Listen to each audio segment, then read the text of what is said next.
welcome to my channel Sirisha Naga. Today here I am to discuss about the most important aspect in English grammar. We all know that every language has a proper syntax. That means some set of rules to follow. Even our mother tongue has some rules to follow. But knowingly or unknowingly, we have completely learnt that and we are almost fluent in talking as well as writing. But what about English? Why do we get scared? Why do some of us feel uh, mostly scared of this term called grammar? Even in my childhood, I used to get scared of the red colored book. It was a nightmare while talking about Renan Martin book. Now times have changed. We have new ways and much easier methods to follow while doing the English grammar. So without any further delay, let's get started with the most important building blocks of English language, parts of speech. Now what are parts of speech? Similar to parts of the body, we have parts of speech. And parts of body are very important to us. Every part in the body is very important. So very much similar to that, parts of speech are also very important in a sentence. Every word accounts, it has its own value and its significance. It has its own certain rules where to be placed in a sentence. So before we go on to the sentence formats, let us be familiar with these parts of speech. So parts of speech is divided into 8 gems. How many gems? 8 gems. So these 8 gems are nouns, which are the naming words, and pronouns, which replace nouns, verbs, which are the action verbs, and adjectives, which add some color or some value to the noun, which elevate the noun. And what are adverbs? As the name indicates, they add some information to the verbs. Prepositions, they give the position of the noun.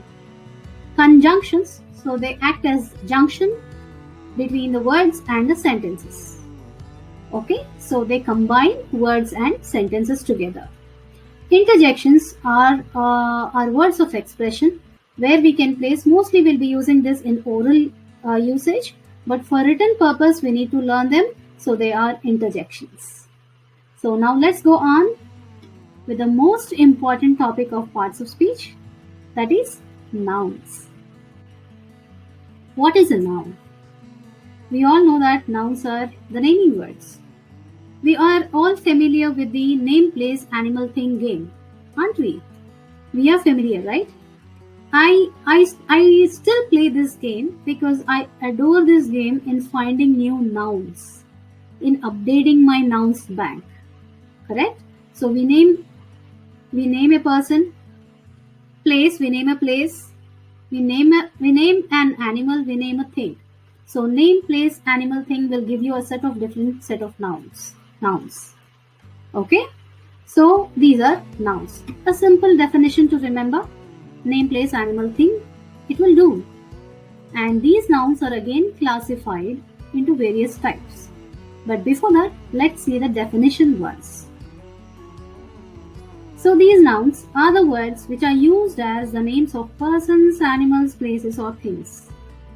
All naming words are nouns. They answer the questions like what is it? Where is it? These questions are useful while we are doing active voice and passive voice. So these are the nouns, the basic definition of nouns. And we have subject and object in a sentence. So these nouns are those subjects and objects of the sentences. Okay. Always the subjects and objects are mostly the nouns. Next, we have types of nouns. We have proper nouns, common nouns, collective nouns, abstract nouns, countable nouns, uncountable nouns, material nouns and compound nouns. So we have major 8 categories again under the nouns. We have 8 parts of speech, the 8 gems, and next we have the 8 categories of nouns. Now let us see the first category of the noun, that is proper noun. It is very important category under the nouns and very easy to identify as well, because it is nothing but a specific name of a person or a place or a thing or something. So it is a specific name given. I have a name, you have a name. So our city has a name, our area has a name, our country has a name. So these are all proper nouns. Am I right? So let us see. Refers to the name of a part or a place or a person or a thing specifically. So it is nothing but a specific name given to a place or a thing or a name or a person. I have a specific name that is mine. Correct? So that specific name is proper noun. And these proper nouns, they can appear anywhere in the sentence. But these proper nouns are always used in capitals. Usually we use a capital letter while beginning a sentence. But for proper noun, wherever it is in the sentence, we'll be using a capital letter for that. Okay. So next, let us see a few examples here. Taj Mahal. There is only one Taj Mahal and it has a name Taj Mahal. That monument has a name Taj Mahal. So that is specific to that monument only.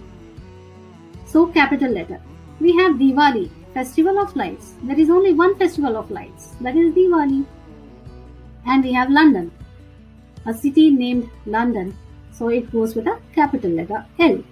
That city, we are talking about a specific city. It has a specific name. So it goes with a capital letter and it comes under a proper noun. Now, what do we have next? We have common nouns. Common nouns, as the name indicates, it is given commonly to that group.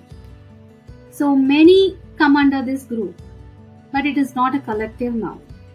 Mind you, this common noun is given commonly. It doesn't have a specific name. Refers to the name common to all persons or things of the same kind in a general sense. We don't use capital letters for these common nouns that often come in the middle of the sentences. Am I right? Proper nouns are the subjects and the objects. Yes, they come at the ending or the beginning. They are always in capital letters. But when these common nouns appear in the sentences, they can be in the middle portion of the sentence as well. And they are not in capital letters. So if I say a boy, a specific name of the boy is not given here. If I say Raju, then that is a proper noun. If I say a boy, it is a common noun. So commonly used category of words are common nouns. And we have few examples: boy, girl, book, and a city. Here city name is not given, book name is not given. So these all come under common nouns category. What do we have next? Most confusing part here in collective nouns. So people get often confused with these collective nouns. So these collective nouns are nothing but a collection of particular thing. So it refers to the name of a group or collection of many persons or things taken together are considered as a complete or a whole. Not whole, whole. Therefore, it is always singular. We don't use capital letters for these. Very much simpler in description here. When I say a group of people, already many people are there, so we gave them a name, a group. Group is already a name given to many people gathered over there. Correct? I can say a flock of birds. A flock, not flocks of birds. When I say flocks of birds, there are many flocks, many groups. But here when I say a flock of birds, it is always a singular there. Correct? So it is singular when you say a flock of birds. Only one flock. In that flock there are many birds. But that collection of birds is a flock. So it goes with a singular verb all the time. So crowd, herd, fleet. There are many ships in a fleet. But you call it a fleet of ships. Correct? A herd of cows. A crowd, the crowd. Correct? So let us see what we have next. Yes, abstract nouns. Interesting topic under the nouns.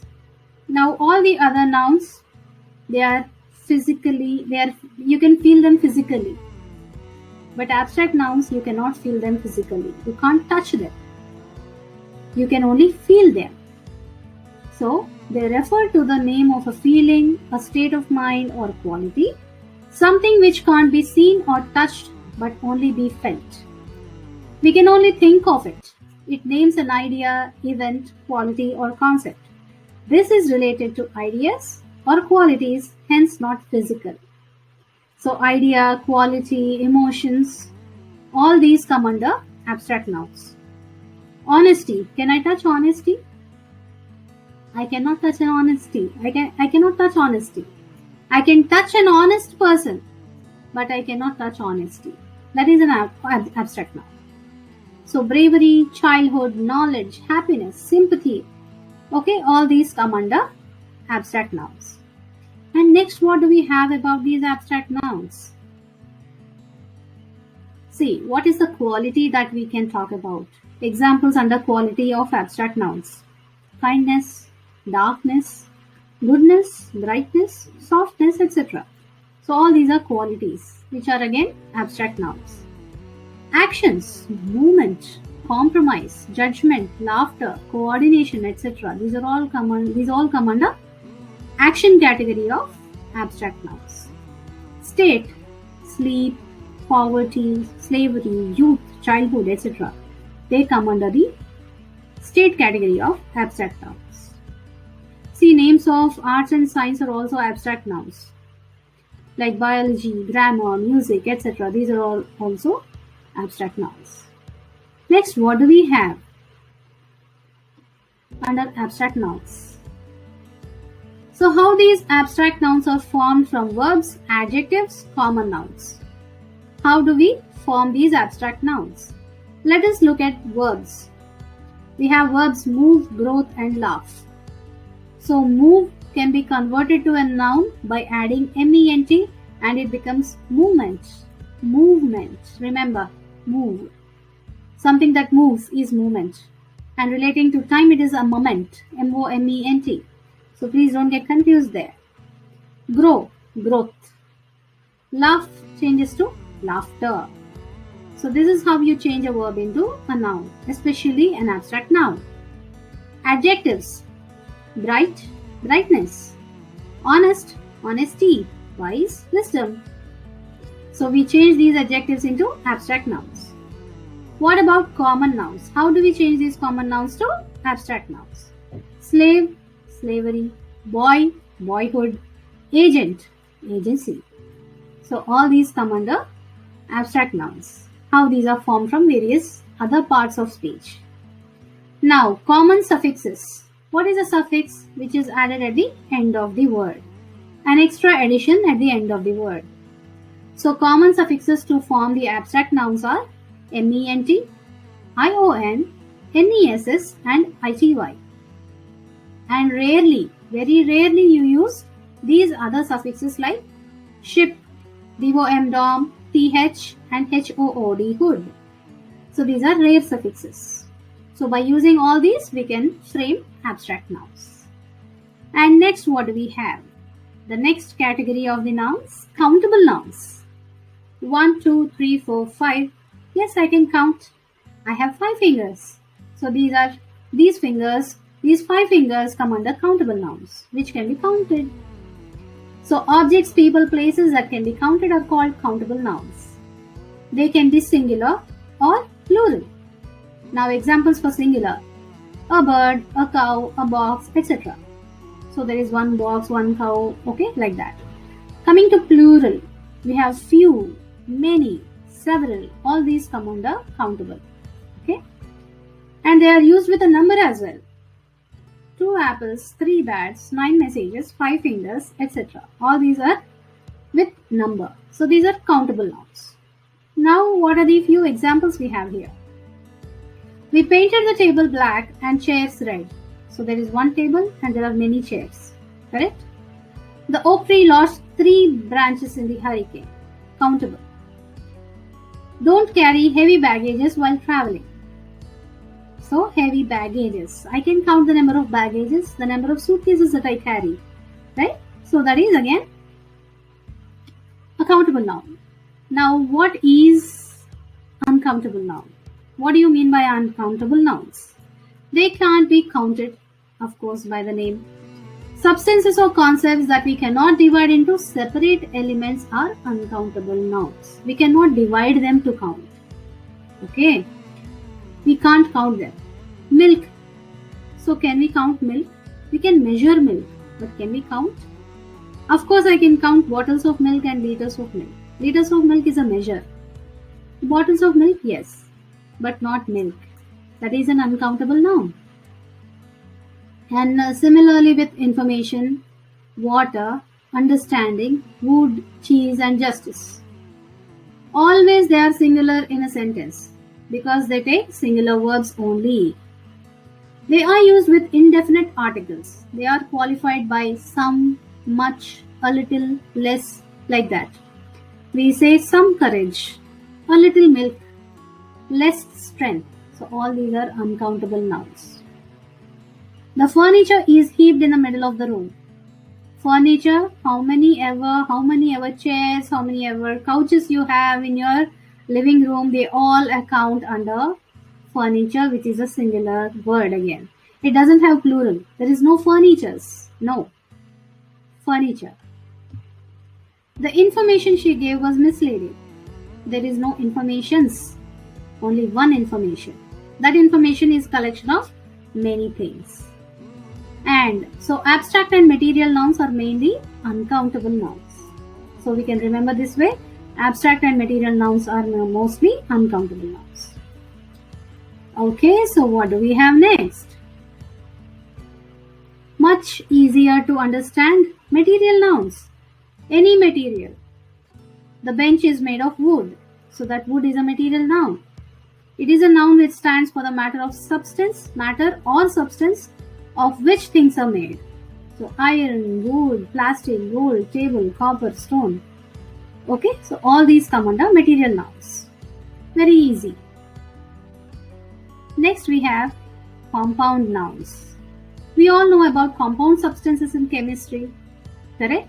What are these compound substances? Collection or combination of two or more substances is a compound substance, is a compound. Here, compound sentence or a compound noun. Okay, we have compound sentences as well. So compound sentence is combination of sentences, and compound nouns are a combination of different nouns. Okay, a noun that is made with two or more words is called a compound noun. Blackboard, blackboard. Swimming pool, swimming pool. Sunrise, sunrise. Bus stop, bus stop. Breakfast, breakfast. So all these are combination of two or more words. We call them as compound nouns. Okay, so I hope you found this video useful in understanding the basic types of nouns. So keep watching our channel. Please do like, share and subscribe for further inputs on grammar and other topics as well. So keep smiling with Siri. See you with another video. Until then, stay home, stay safe, save lives. Bye.